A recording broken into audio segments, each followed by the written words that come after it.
You ever had that idea, that really great idea? You knew it mattered. And maybe it was a business idea, maybe it was a conversation that you wanted to have with somebody, or maybe it was a creative project that you're working on. You could feel it, you could smell it, you could sense it. But the second you thought about actually doing it, there was something that happened in your body.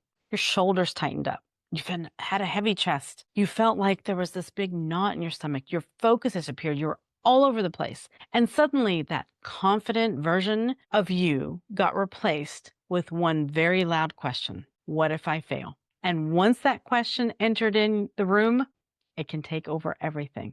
Hi, I'm Dr. Asha. Thank you so much for joining me today. You know this time where you start overthinking, you start delaying, you start telling yourself you need more time. I'm not done yet. I need more clarity. I need more confidence. But sometimes that can be procrastinating, and it's not about laziness. The fear of failure takes over. It just takes over, not just in your head, in your nervous system, in your body, in everything that you do. Your brain tries to protect you from the pain, the rejection, the embarrassment, the judgment, the loss. So today I want to get into this. What's actually happening in your brain when you feel this fear of failure? Why your body can treat failure just like a threat, and how to begin rewiring that response so failure stops becoming a stop sign for you. And you can still use that information and still take a step forward and use courage, because we are not weak whenever we feel the fear of failure.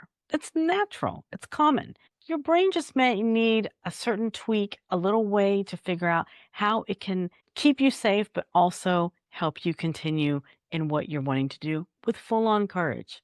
Let's start with something honest, okay? Failure really doesn't really feel like a result. What does failure even mean? It often feels like a verdict. It feels like you're getting judged. You put yourself out there and people don't respond. You feel like a failure. You try to speak up and your voice shakes. Or you can't find your voice. You get laryngitis the day of your big speech. You make the decision, you take the risk, you send the pitch, you post the video, you start the business, you have the conversation, and guess what? It doesn't go as you hoped. And suddenly your brain says that attempt did not work. It says, that's what you would say too, right? You would say that to yourself. That didn't work. But your brain goes a little bit step further. Maybe I'm not good enough. Maybe I'm not smart enough. I just embarrassed myself. People are judging me. Why did I even try? Any of these sound familiar to you? That's the part that really hurts us, because failure doesn't only touch the thing that we did. It touches the story that we carry about who we are. And that's not who we are. Let's say that there's an entrepreneur, for example, and those entrepreneurs out there, I'm talking to you. We've all been through this. Let's call her Anne. Okay. Anne spent 2 years building a company of her dreams. She invested her savings, her time, her energy, her knowledge, her honesty, and probably even her sleep. She believes in the product, believes in her mission. She believes, that this could actually work, that this could actually help people. She believes in everything. The launch day comes and it doesn't go well. The website crashes. Her assistant that was helping her didn't finish everything completely. Customers start complaining. The feedback is rough. The numbers are nowhere where they need to be in order to have a return on her investment. Now, on paper, this is a business problem, right? But in Anne's body, it doesn't feel like a business problem. It feels like exposure. It feels like shame. It feels like regret for even doing it. It feels like everyone is judging her. And she's tired. She's like, I don't know what I did. Her body starts reacting. She sits down to write an email and she's exhausted. Her mind goes blank. She has brain fog. She opens up her laptop to look at everything and she just closes it. She's like, I don't want to deal with it. Just don't want to have to relive this moment. And this is why so many people misunderstand themselves. They think, why am I being so dramatic? What is this? This is nothing to be dramatic about. This is, we start judging ourselves. Why can't I just deal with this? Why am I shutting down? But what if your response was not the drama? What if it's really biological, your physical body? Your brain treats failure like a threat, and your body, your nervous system, responds like a threat. So when you experience failure, or even the possibility of failure, your brain interprets that as danger. And our nervous system's job is to keep us safe. Our brain is here to protect us. A key part of that system is called the amygdala. Okay? Think of the amygdala as the brain's detector and director of that. It detects the threats and it's constantly scanning for signs of danger in your environment. And here is where it gets interesting. Your brain does not only react to physical danger, it also reacts to emotional danger. Even your thoughts. Judgment can feel like a danger. Rejection can feel like a danger. Losing status can feel like a danger. Disappointment or disappointing other people, not only for yourself, but being seen, trying and not succeeding can feel like a failure. So when you think about failing, your brain may not process it as this is just part of learning. I learned a lesson. Your brain may be processing it as we are not safe. And when your brain senses a threat, your body responds. Your heart rate goes up. Your breathing gets shallow. Your muscles get tense. Your stomach drops. You can't sleep at night. Your mind starts racing. And it's not random. This is biology. This is your nervous system preparing to protect you, yourself. Fight or flight, freeze. That's what it does. Fight may sound like defensiveness, okay? Flight may look like staying busy all the time, distracting yourself. Freeze may feel like you're going blank all the time. You have brain fog. And fawning can be something like people pleasing, over apologizing, trying to make sure that no one is disappointed in you. And this is why fear of failure can be so powerful. We all deal with this. And I find it very important because a lot of my patients and clients that deal with this have had certain wellness, their health and their well-being has suffered because of it.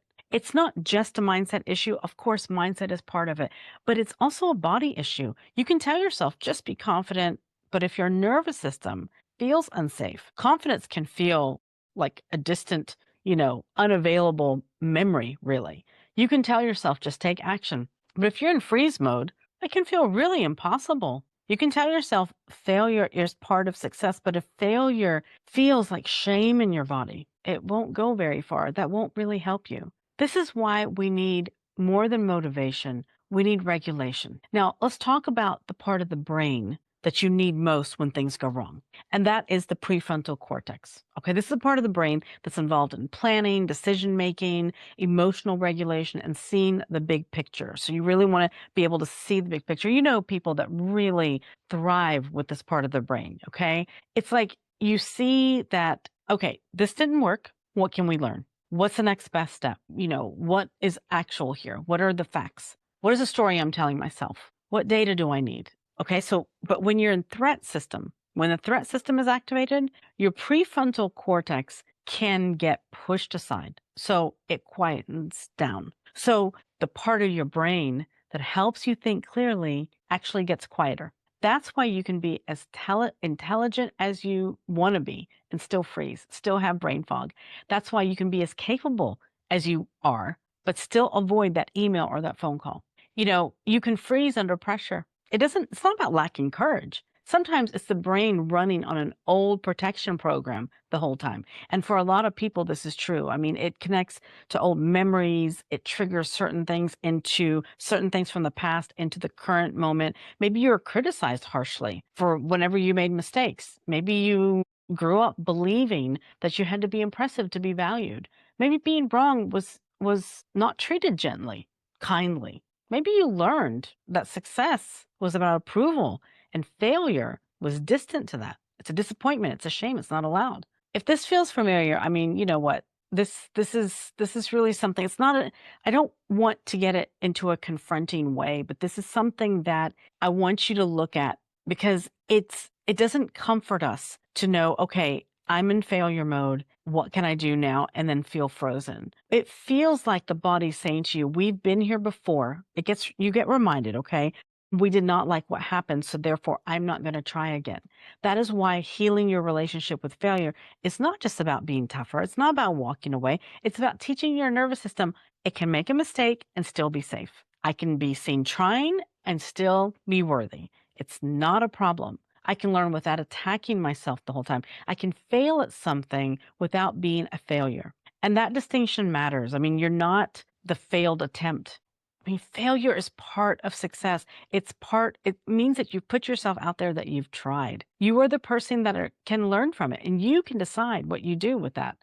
I've failed many, many times. And every time, sure, does it sting? Of course. Does it get easier? I don't know. Does it get easier? Maybe it does to a certain degree because every time I learn something. Now, this is what I want to share with you. This is something that it's about learning, okay? Failure is the signal for your learning. And I want you to hear this, the uncomfortable feeling after something goes wrong, okay? The frustration, the alertness, the discomfort, the disappointment, the intense, focus. It's painful. I know it is. I know it is. But it's also very useful. Your brain has systems that detect when something does not match what you expected. That's why whenever we have expectations and we get disappointed that they don't match, we feel it really not only in our brain and in our thoughts, but we feel it physically and emotionally. The brain notices the gap between what I thought would happen and what actually happened. And that gap is uncomfortable, but it's also where your learning can begin. Your brain is basically saying, pay attention, something's important here that just happened. So the problem is for most of us is that we don't stay with that moment long enough to learn. We run from it. We distract ourselves. We move on to the next thing. We blame ourselves. We shut down. All of these things. But what if that moment is not proof that you should stop? And in fact, it's telling you this is a window for change. This is an opening. And that's where neuroplasticity comes in. Okay. Neuroplasticity is a study that tells you is your brain's ability, literally, to change, adapt, and form new patterns. We all have this capability. And when approached with curiosity instead of shame, can become one of the most powerful moments for growth. But because failure gives you the data, it gives you the data. It usually does not. I know because this doesn't feel good, okay? When we approach it with curiosity, we're thinking, gosh, why would I treat my failure with curiosity? Why not?